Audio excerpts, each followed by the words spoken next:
Good morning, everybody. Jim Feist and Hank Goldberg here on a happy Monday morning. Happy because we both did very well over the weekend. Good morning, Hank. Hey, Jim. How you doing? I'm doing great. We got four really good, well-coached teams in the Final Four coming up this weekend. The lines are already set, and they don't look like they're going to move very much until maybe later in the week. Well, I was over at Westgate yesterday, and when they made the line on Auburn getting 5.5, I said, "This is for me." I think Auburn can win that game. I mean, they're even without their best guy, they're just really playing well right now, and we're full scoring. I think Auburn's going to the final. Well, they are very good and they are playing well. There's no question. I personally like Virginia in the game, but I'm not going to lay 5.5. I think it's too big of a number. I'd make the game like 2, but I'm not going to scramble in there for that. I could see taking Auburn with the money line. They're on fire. They got two guys who can really score. They can play defense. They drive well. I mean, yeah. I mean, they beat Kentucky fair and square. Oh, yeah, they did. And Kentucky had size on them. And yet they did a great job on the board. We're a good team. Pearl has put his magic together this year, did a hell of a job. The other game, we got Michigan State and Texas Tech. I mean, the coaching in these four teams are all very good. I had Texas Tech this weekend too. I'll tell you something. I thought they could beat Gonzaga, and they are a stifling team defensively, and I think they're playing great ball right now. And they got the one guy who can score and who can distribute. They're very well coached, like you said, and I think. I don't know if the networks would be happy with an Auburn-Texas Tech final, but it would be remarkable with two teams who've never been there. Well, that is a factor. I mean, they're mostly the only one that's been to the Final Four, I think, has been Izzo over the years. And Bennett hasn't gotten there, and so there's only one team that's gotten this far in the past. Of course, it was a distant past, but Izzo's been there a number of times. Izzo's doing a great job again. And Duke's luck ran out. I couldn't understand why Jones never got the ball in the second half. He's a guy who can score. He was open the whole time. You could see him on the baseline and wide open. They never got him the ball. He scored 4 points in the game. Wow. And I thought it was uncharacteristic that a poor coaching job. They said, well, why didn't Zion get the ball at the end of the game? Why didn't Jones? Jones can score. He can shoot. And they never gave him the ball. You know, when you look at the games that Duke played, I mean, they could have gotten knocked out in the other games as well. They just kind of scraped by, and they finally ran out of luck. Well, I'm just looking at the game where they got knocked out, where they had a chance to win again, and they didn't score. By the way, they just I'm really disappointed that they got these three guys, who are supposed to be so terrific, and I'm not sure that Michigan State had better overall personnel, good defense. There's only one player left in the tournament that would be considered a one and done. These teams that get several one and done players, they don't bring home championships.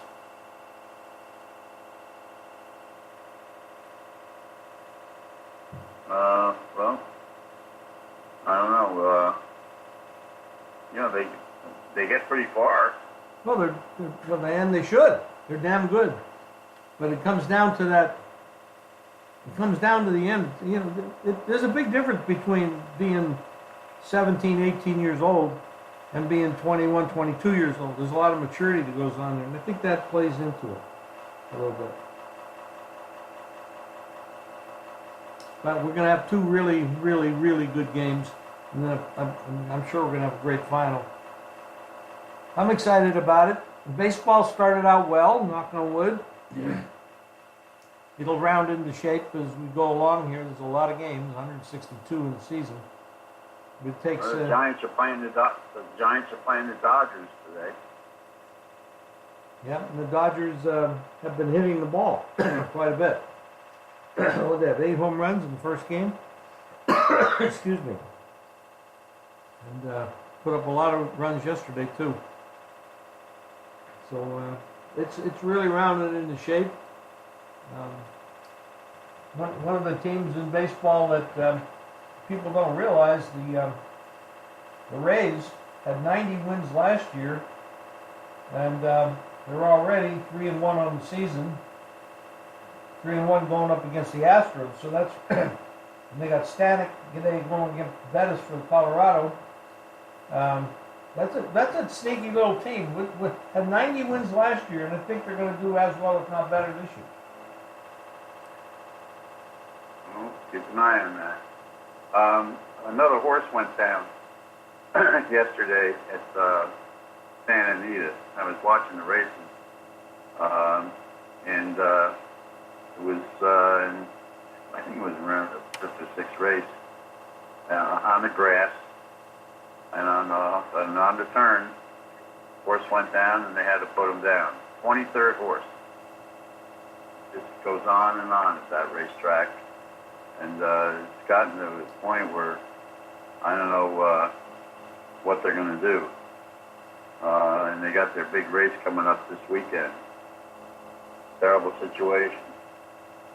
If I was a horse owner, I'd have a hard time running horses there.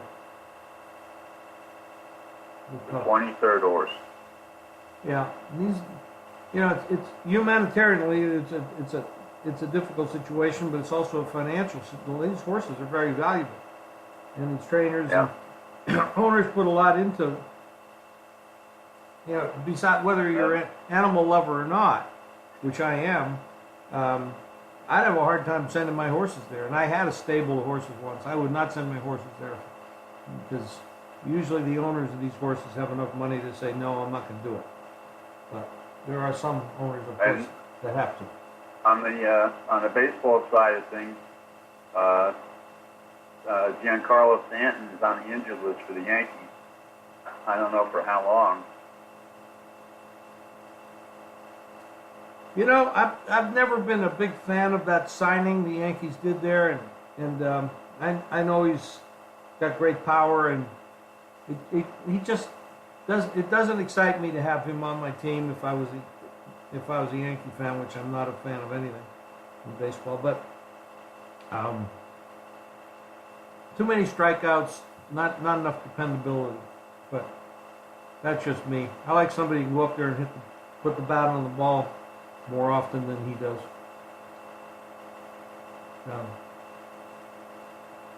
They played the Tigers today. That'll be a big one. So what else? What do you got planned this week? You got a lot of shows going on or not? Well, I got Wednesday and Saturday CBS, and I got the Friday ESPN show. I didn't do well on the horses on the first show. The horse that Bill Mott was afraid of because of his early speed, who won the Florida Derby, got an early lead, and he was. This was his first time around 2 turns, and I think it shows you how wide open the 3-year-old picture is right now. But Mott's horse, the favorite, didn't go out with him. He took back. And the horse had fractions of 112 and 448 and change, which is ridiculously slow for a grade for graded stakes like that, and he just sailed around the racetrack and nobody challenged him, and he had a big lead, and he never gave it up. I don't think that horse is going to get another race like that. I don't know what their plans are for him right now. He probably won't get another race between now and the Kentucky Derby. He's got the points. He's in the race. That was a win and you're in race. I'll tell you, the Wood Memorial is going to be a good race. Mott's horse, who he told me is the one horse he was certain could could make the distance, is going to be in there, and Fletcher's got a good horse. That'll be a good competitive race. And you got the Bluegrass and the Santa Anita Derby. They got issues at Santa Anita, as we discussed. But this horse that won the Florida Derby, Louis Saez, who's been a hot rider, Gulfstream got him out there, and he was able to get a nice, easy lead. And unchallenged speed, when they go slow on the front end, they're very tough to catch. And this is not going to be a Derby horse for me, because he's going to have, he's never going to get another chance like that in a quality race. Wow, that's good information. So it's going to be a big weekend, not only for basketball, but for, of course, baseball and of course, horses with the 3 big races. That's going to be exciting. I'm looking forward to that. Hank, anything else today, or we'll just pick it up again on Wednesday? Something, the job that this coach at Auburn has done, Coach Pearl, remarkable with that team.